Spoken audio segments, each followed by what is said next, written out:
And last game of the day, we got 10:30, where Washington State is 6-1, traveling to San Diego State, who's 3-3. Washington State favored by 14.5 points on the CBS Sports Network. John Mateer has gone 129 to 215, thrown for 1,896 yards, 16 touchdowns, 6 interceptions. Also leads the team with ground with 103 carries for 533 yards and 8 touchdowns. Kyle Williams had 32 carries for 562 yards and 5 touchdowns. Danny O'Neill's had gone 87 to 140, thrown for 1,045 yards, 6 touchdowns, 1 interception. Marquez Cooper has had 151 carries for 670 yards and 6 touchdowns. And Lewis Brown IV has had 23 catches for 379 yards and 2 touchdowns. Washington State is 1-1 against San Diego State all time. Last game did go to San Diego State. And San Diego State is 1-0 at home.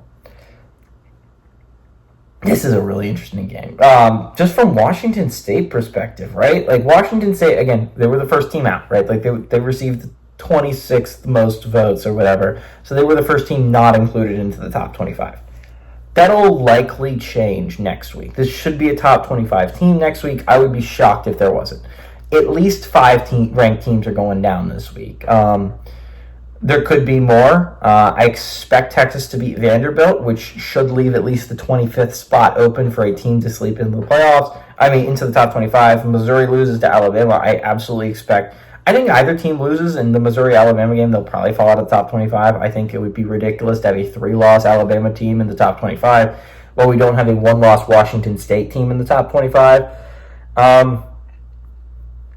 I think it's just a really interesting team to look at, because there is a very realistic chance this team finishes 11-1. There is a very realistic chance the Cougs do that. And is that enough to get the at-large bid? Because I think it's really interesting is, do you let that team in? Because honestly, I think the resume is there. They have I would love that window against Washington to age a little bit better. But the Boise State loss isn't bad.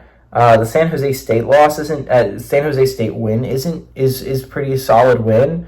The game against Texas Tech is looking like it might age pretty favorably for Washington State, especially if Texas Tech makes a run for that Big 12 championship. So I think you're just looking at it. I think it's going to be interesting if Washington State finishes 11-1, which I think understand they still got to play the games, but the 5 games left don't seem that difficult. For Washington State, you already got the 3 hardest Mountain West teams out of the way, really.